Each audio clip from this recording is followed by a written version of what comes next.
All right, everyone. Today I am joined by Caleb to discuss the tried and true arguments of whether or not Tears of the Kingdom should be $70. And I guess this video kind of applies to all modern games. Sony first party, of course, with Xbox starting with Starfield. Those games are going to be $70.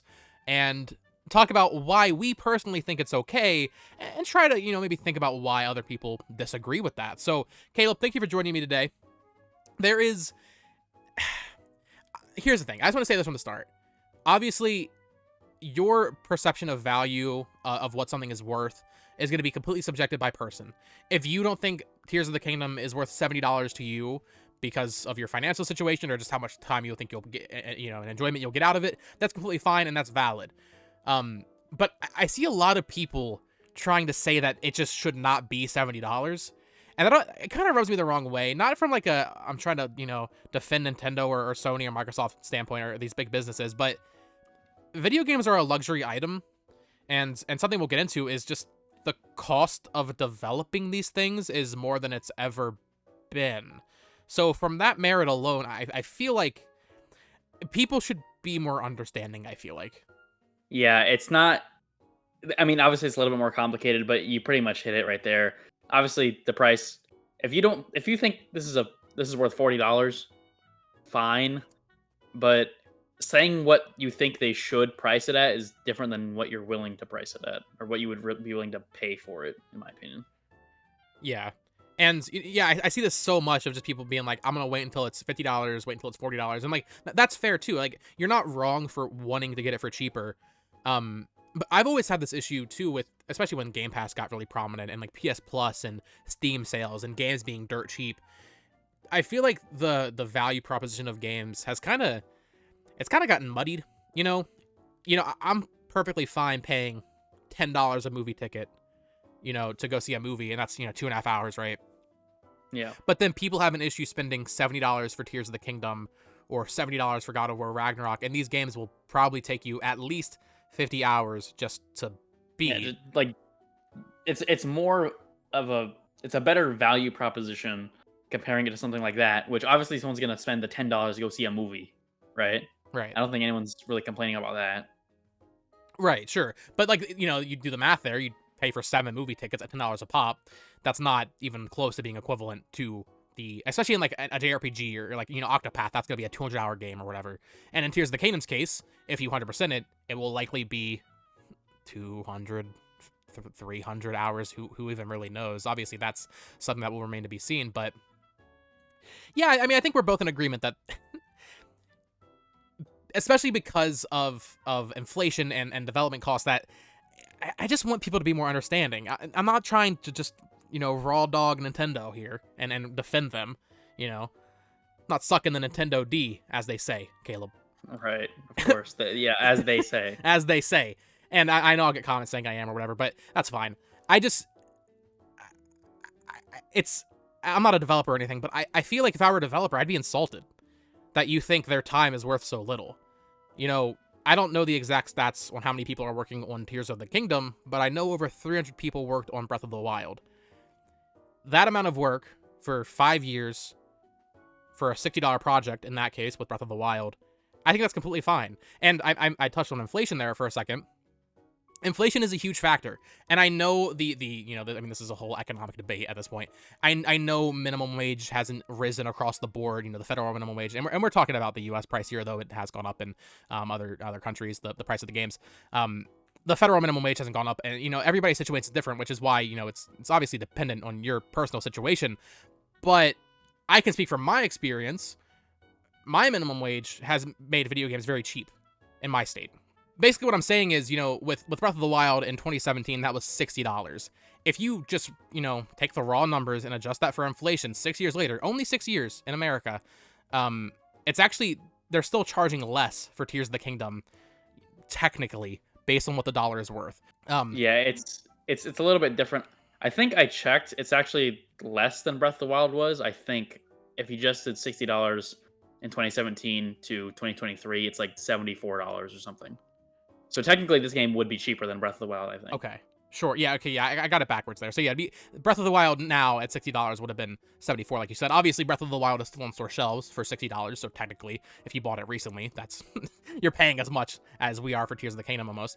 But or technically based on inflation, and inflation isn't the catch-all rule. You know, that's not. I don't think a completely fair way to view it because, like I said, minimum wage isn't. That's not. You know, that's not a proven thing. Everybody's minimum wage is a little different depending on state. Their financial situation's different. But that kind of gets me back to what I was saying though, with games being a luxury purchase, you're not entitled to them. This is something you buy because you have the extra money for entertainment. And here's the best part of it. There are games that are dirt cheap. There are games that are free. Right. So I mean, people will make Tears of the Kingdom free by one way or another, you know what I'm saying? So it's like, I don't know. I just take an issue with people trying to devalue the developer's work, and I just really can't get into that mindset that they have of just, this shouldn't be $70 because, you know, I've seen people say that it's going to be full price because it's running on old hardware, you know, it's going to have frame dips, you know, that kind of thing. I don't really understand that point, especially since, at least from the previews we've seen, it looks completely fine. It looks like it's running even better than Breath of the Wild did. So I don't really see what the problem is. Right. Well, I mean, at that point, I'm sure people would say, oh, it should be 4K 60, which, I mean, I don't really need to like tell you why that doesn't make any sense. This argument, you know, how the game runs, okay, yeah, if it doesn't, let's say hypothetically it ran worse than Breath of the Wild, that would definitely be a downside to its value proposition, sure. But the actual content within Tears of the Kingdom, which I think it's safe to say, with all the preview footage we've seen, is probably going to be at least, I'm assuming this game will be at least 50% bigger than Breath of the Wild in terms of content density and like how much there is to do, right? With the Sky Islands and underground and caves and all that. Yeah. Plus, in the newest like commercial they released, Link had 17 hearts in one row, which means there's probably going to be 20 hearts maximum in each row, which is like 40 hearts, which is 50%, I think, or not 50%. It's like because Breath of the Wild had 30 maximum hearts, this will probably have 40. So just based on that, there'll probably be more content in the game. Yeah, I mean, just I did the math. I did a video on that actually, as like how big is how big is Tears of the Kingdom? Just doing the math, raw math, 40 hearts. If you get hearts the same way, which is like 4 shrines or something similar like that, you know, that would mean there's 160 shrines, which is significantly more than Breath of the Wild, and that's not accounting for any bonus shrines for stamina upgrades. So another thing you brought up earlier was like how the pricing structure of games is kind of messed up with, you know, Game Pass and stuff like that. But I think another thing is like, because Nintendo charges $60 for basically every game they release, it kind of would dilute the value, especially of this game, which is probably a benefit to it being $70 compared to 60. Because if you're paying $60 for this game, and then you can look at other games that they're charging $60 for, you'll see Mario Strikers Battle League and Switch Sports. Is that like, do you think that's the same value as Tears of the Kingdom? Probably not. So having it just be $10 more is probably just gonna increase the quality that people perceive the game to be, right? Which will benefit the game's sales, in my opinion, even despite it being more expensive. Plus, the price difference is $10. That's like the price of a lunch, if not less, in some cases. So Yeah. like, you're not. It's not even that big of a deal, to be honest. Right? Yeah. That's a good point too. So you're telling me you're okay with spending $60, but that extra $10 is really that big of a deal? And once again, this goes back to the minimum wage thing. If you're not comfortable with paying the extra $10, that's fine. Don't do it. But, and I speak from a great place of privilege. If you can't afford the extra $10, you probably shouldn't be buying a new game anyway. Wait until it goes on sale. I mean, people always say Nintendo games don't go on sale, and it's true. It's harder to get a game for cheap on a Nintendo console. They do go on sale. You just have to wait years. Yeah, But if you're also, really that tight strapped for cash, just wait. there was also the I don't know if this is still available or not. Probably not. But a while ago, they brought back the like the Nintendo Switch coupons or whatever. They have those right now, Where you- and you can use it on Tears Yeah, of the Kingdom. So if you have Switch Online, you basically pay $100 and you get 2 download codes for any game that's on the list. And Tears of the Kingdom is on the list. So basically, you're paying $50 for each game, and Tears of the Kingdom is already a $70 game. So if you buy another $60 game with that, you're getting $130 worth of value for $100. So basically, you're getting Tears of the Kingdom for 50. Yeah. So if you can spend, if you're willing to, you can. I think you're pretty sure you can like pre-order Pikmin 4 with it. So if you wanted to get that, you can get that as well, and it would still be cheaper. Right. I mean, and I want to get back to what you said about kind of like the game structure and how they price things, because you're right. Link's Awakening is $60. That's a 2D Zelda game. As much as I love that game, there's no way it has the same value as Tears of the Kingdom in terms of how many No, people it's not worked even on it. close. It's not even close. And Pikmin 4, a game coming out after Tears of the Kingdom, is still $60. We'll have to wait and see how Nintendo adjusts their prices accordingly. I think their official statement was that they chose Tears of the Kingdom as the first game because they knew it was their biggest title, which is obviously true.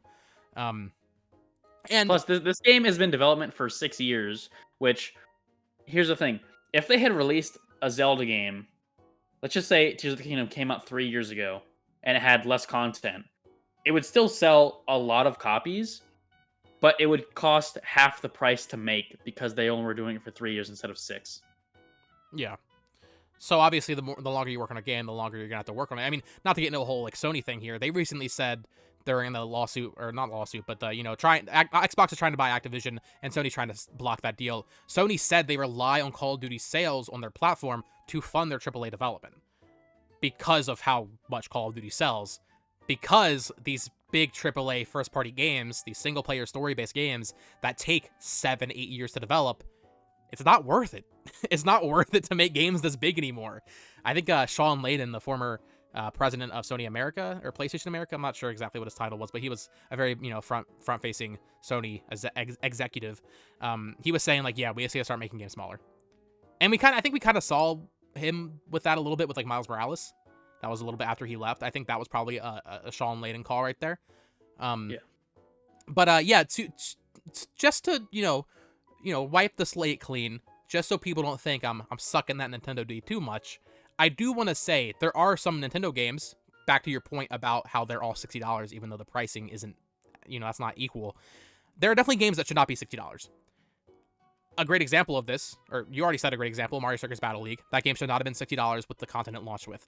I don't think Advance Wars Reboot Camp. Well, it's 2 games. I don't care, bro. This should not be $60. It should be 30 or 40, and I think that'd be fine. Yeah, I think probably 40 makes sense for that. They could have sold it like on the eShop for 20 each. Right. But then then sometimes Nintendo will be kind of good to us and sell Metroid Prime Remastered for 40, which given the work they put into that, I think that's a pretty fair deal. I think a lot of people have gotten, kind of accustomed to Nintendo's pricing and thought that would be 60. But then Skyward Sword HD is 60. Their pricing's very weird. I do like that Nintendo does still have some sort of scaling. WarioWare was 50, although I don't think that game should be 50 either, to be honest. Big Brain Academy was 30. I think that's fine, honestly. I'm sure some people would say that should be like $10 on the eShop, and I guess that's fair too. It all comes down to what you value the game at. And for both of us, we easily think Tears of the Kingdom, in terms of the time we will put into it, it is worth that much money. It is worth $70. God of War Ragnarok is worth $70. Horizon Forbidden West on PS5, it's worth $70. Although, to be fair, Sony does an interesting thing where the PS4 versions are still 60. Yeah, Not sure. But That's a little. To be fair, there's like the is. PS5 enhancements and 3D. Like I'll give them the benefit of the doubt. I'll give them the benefit of the doubt on that one. But as far as like $70, I personally would pay more for this game, more than $70, right? And the thing is, this is a super basic like understanding of economics, but basically how it hypothetically should be is it should be the price people are willing to pay for it and the price they're willing or that they can afford for it should like be the same spot, and that's where you should price the game at. So if people are willing to spend more money for this game, then they should charge more money for the game. Right, and I mean, I actually talked about this on the podcast I did with Tucker, the first episode of the Nintendo Select podcast. Excuse me, go check out that. It's on the channel and on Spotify. I was talking about, and I don't think some people like this rant, but we're talking about video game companies, and I understand you like to hate on a video game company because they're multi-billion-dollar and the execs, they're just millionaires and people hate millionaires, and I get it. But I feel like there's this sense of entitlement because of services like Game Pass and PS Plus, and even Switch Online to an extent. I mean, those are older games. There's a sense of entitlement that you should get things for cheaper. Nintendo does not care about you. They are only in this to make money. And if they think they can sell Tears of the Kingdom at $70, which they know they can, I mean, come on. Like, people like to act like, oh, Nintendo's my friend, or oh, PlayStation's my friend. No. They are a business. They are only in this to make money. The only reason this game exists is to make them money. Would they have made money still if it was $60? Yes, because this game will sell 20 million copies. But going back to the inflation thing, it's not the same amount of money they would have made as they made with Breath of the Wild. And I use the same argument for God of War in one of my, I think I replied to a comment on one of my videos actually. Someone was saying that God of War Ragnarok shouldn't have been $70.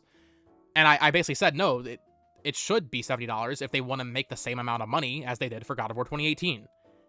I know it's dirty business and it's capitalism, but it's reality. Is that a great point to why Tears of the Kingdom should be $70? Not necessarily from our perspective as a consumer, but as a company, there's no reason not to, because they know it'll sell. Yeah, and that's another thing. Literally, if you're going to boycott the game, and I use this very loosely, if you're going to boycott the game to try to make Nintendo lower the price of like future games or whatever, just believe me, that's not going to work, because first of all, most people are going to buy this game for $70 and do not care that it's $10 more. It doesn't matter. Your boycott, even if the game sells 1 million less copies than it would have otherwise, it doesn't matter. The game will still be massively successful regardless. Yeah, and I think using the word 1 million there is very generous. Yeah. Yeah. There was not to get into it, there was a very unsuccessful boycott of a game that released in February that I still think is very funny. But yeah. So Caleb, do you have any closing thoughts here? I know we're gonna get a lot of comments being like, you guys don't understand economics and all that, and like, yeah, sure, that's fine. But to me, when I look at Tears of the Kingdom and I look at God of War Ragnarok and I see what we've seen of Starfield, and even going back to like we were talking about, like Smash Ultimate or something like that, these games, to me, it's not even close, dude. I would gladly pay $100 for these if I had to. Yeah, I'm sure, and I personally would too as well. Basically, what I'm saying is this game is definitely worth $70, and in fact, to be honest, it probably should be more, but I'm willing to pay $70 for it, and that's basically, I think it's worth it. Yeah, and if it was free, that'd be cool too. If it was $10, yeah, of course, $30, but as it stands, they're charging $70 for it. I'm more than comfortable paying for that, and I think it's worth that. So that is going to do it for this video. Comment down below whether or not you agree with us, or you think we are, riding Nintendo right now, crazy fanboy style. Leave your feedback down in the comments below, and subscribe here for more Tears of the Kingdom content, Nintendo content, and yeah, definitely subscribe here for that Tears of the Kingdom content. I have some exciting stuff coming up. So with that said, thank you so much for watching. Of course, you can follow Caleb on Twitter at Caleb_Bravo99. You can follow me on Twitter at BoTalksGames. Join the Discord, all that fun stuff. And until next time, folks, see ya. Goodbye.